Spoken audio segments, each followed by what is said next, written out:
4 বছর বয়স ছিল তখন নারায়ণকে চুরি করে গলা টিপে অজ্ঞান করে ওই নদীর চলে ফেলে দিয়ে দিয়েছিল। সেখান থেকে সত্যচরণ বাবু তো উদ্ধার করেছিল, তোর প্রাণ বাঁচিয়েছিল। এই সত্যচরণ বাবু তোর বাবা, তবে বাঁচিল বাবা। কিন্তু আমি তো তোর সত্যিকারের বাবা মা, আমি তো তোর সত্যিকারের জন্মদাতা বাবা। তাহলে আমাকে তুই কেন বাবা বলে একবার ডাকছিস না মা? কেন আমাকে বাবা বলে মেনে নিতে পারছিস না? আয় না মা, একটিবার আমার মুখে আয় না মা, একটিবার আমার মুখে মা।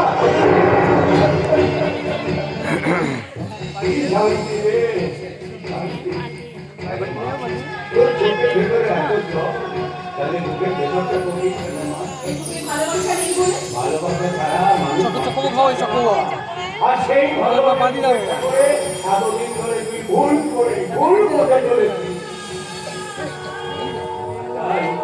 তোর জীবনটা ওই বাবুই পাখির ভাষার মতো উল্টো করে ধরে রাখবো বলে রাখতে গিয়েও কিছুই ধরে রাখতে পারবি না। তবে শোন মা, শোন, তুই যখন আমার কাছে আবার তো রেখেছিস, আমি তোকে নতুন করে তৈরি করি। আমি নিজে তোকে নিয়ে যাবো তোর রাখতে রেখা।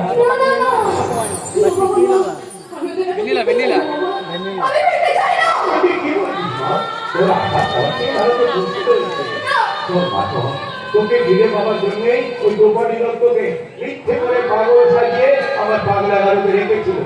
শুধুমাত্র তোকে ফিরে পাওয়ার জন্যই ওই কোন খবরের কাগজে প্রচার করে দিয়েছিল যে পুলিশ অফিসার সত্যচরণ বাবুর মেয়ে একটা রোড অ্যাক্সিডেন্টে হারিয়ে পাগলা গাড়িতে রয়েছে, যাতে এই খবরটা পড়ে কি তাদের সঙ্গে দেখা করতে চলে যায়। হ্যাঁ মা, তাদের এই ভালোবাসার দাম্পত্য তুই দিবি না মা?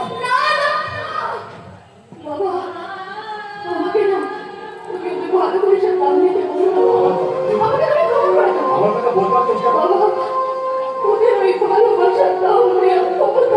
একথা বলিস না, একথা বলিস না, আমার অনেক কষ্ট হয়,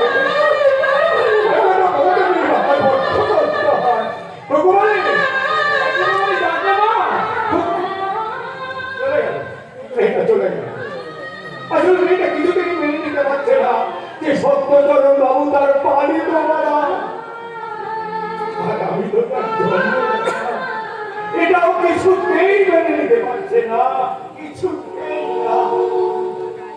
আসলে মেয়েটা কি দোষ নয়, ছোটবেলা থেকে আমি জানি মেয়েটা ভীষণ দেবী, যেমন করি হোক ও জেদটাকে ভাঙিয়ে সত্যচরণ বাবুর সঙ্গে আমাকে দেখা করাতেই হয়। কি শুনছি? তুমি কি শুনেছো? যাদের আরে বাবা, আমি গাড়ি নিয়ে পথে যাচ্ছিলাম, ওরা একটা ছেলে না মেয়ে, তারা হলো আমি ঘোড়া ঠিক বুঝতে পারলাম না, আমাকে ফোন করে বললো যে কমলিকানাকে আমার বাড়ি থেকে চলে যাচ্ছে। বাড়ি থেকে চলে গেছে? হ্যাঁ। আরে না না, চলে যাবে কেন? তো বাড়িতেই আছে। হ্যাঁ, সে বাড়িতেই আছে। হ্যাঁ, এটা ঘটনা দেরি হয়েছে। এই দেখুন, এদিকে আমি দুশ্চিন্তা করে দিয়েছিলাম। আমি ভাবছি যে এত তাড়া দিয়ে এতদিন পর যে মেয়েটাকে আপনার কাছে ফিরিয়ে দিলাম, সে আমার কাউকে কিছু না বলে ফোন করে পাঠিয়ে বেরিয়ে গেল। আপনি যখন বলতে বাড়ি দিয়ে আছেন তখন তো চিন্তা মুক্ত, কিন্তু আমি ভাবছি ডাক্তারবাবু এরকম একটা মিথ্যে ফোন আমাকে করলো কে? আমি করেছি। আচ্ছা বাবা, তুমি বলো, তুমি যদি একটা মিথ্যে খবর কাগজে ছাপিয়ে আমাকে এখানে ধরে নিয়ে আসতে পারো, কেন আমি একটা মিথ্যে ফোন করে ওকে এখানে রেখে আনতে পারবো না?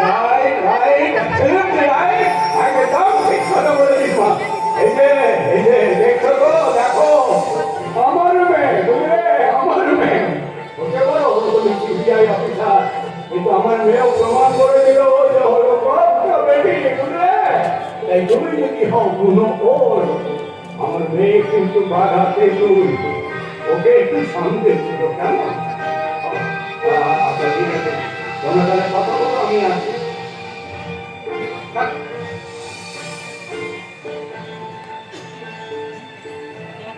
সত্যি বাংলা একটা লজ্জাও মেয়ের সঙ্গে আমাকে একা রেখে দিয়ে চলে গেল।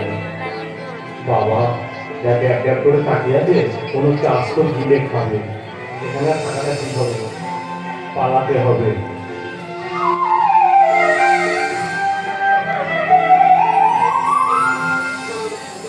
কি হলো, পথ ছাড়ো? না, ছাড়বো না, কারণ তোমাকে ফোন করে ডেকে আনতে আমার ফোনে যথেষ্ট ব্যালেন্স নষ্ট হয়েছে। তাই যে মোবাইলে সারা বছর কোনো পয়সা থাকে না, সে মোবাইলে হঠাৎ আমার জন্য টাকা খরচ করতে গেলে কেন? বিশ্বাস তোমাকে? হোটেলে ডান্স করে মানুষের পকেট মেরে এত পয়সা খরচ কমাতে চায়। এতগুলো দিনে একটা বাড়ির জন্য আমার কথা মনে পড়ে। আমাকে একটা ফোন পর্যন্ত করতে পারোনি। ও, তা তোমার ফোনে কেন ফোনটা করতে বলো তো? তুমিও তো বড় সিবিআই অফিসার, তুমিও তো ফোন করো না করিনি। আমিও করিনি। সত্যি ওই সত্যি মানে? সত্য মানে শোন আজমা, না, কিছুতেই না। শোনো, তুমি সব কিছু ভুলে চলে যাও। আমার মনে পড়ে না সেই আগেকার দিন, আমাদের সেই আগেকার ভালোবাসা, হয়তো সেই স্মৃতি কিছু মনে পড়ে না। মোরা ভোরের বেলায় ফুল তুলেছি, তুলেছিল না। বাগের বাঁশির গান গেয়েছি, ফুলের তলায়। হায় মাঝে হলো ধরা ছাড়ি, গিরিমকে আমল দেখা যদি হলো সফল, মনের মাঝে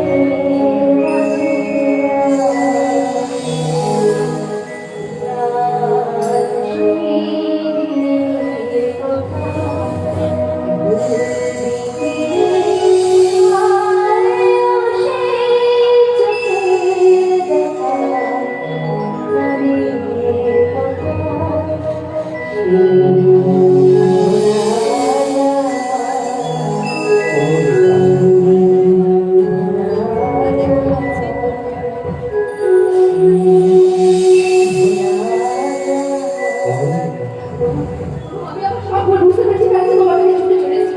বলো না, বলো না, তুমি আমাকে একদিনে সরিয়ে দেবে?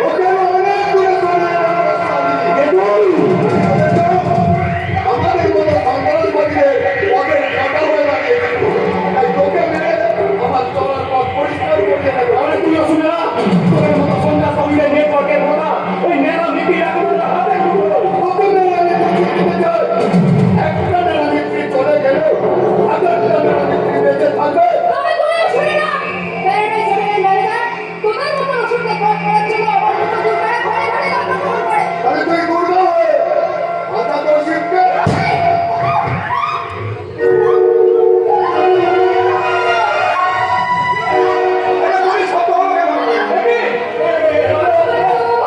তুমি ঘুরে ঘুরে চলে গেল।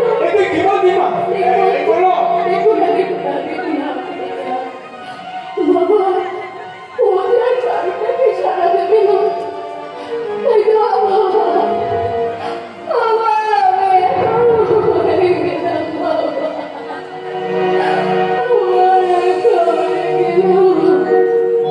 কিন্তু বাবা, তুমি শুনে রাখো, যে শত্রুদের জন্য আমি আমার সুখের প্রদীপ জ্বালাতে গিয়েও জ্বালাতে পারিনি, তাদেরকে আমি কিছুতেই ছাড়বো না, কিন্তু দেই না। এতদিনে আপনার মেয়েটা মানুষ হয়েছে, কারণ মানুষের মন পাবে মানুষেরই জন্য।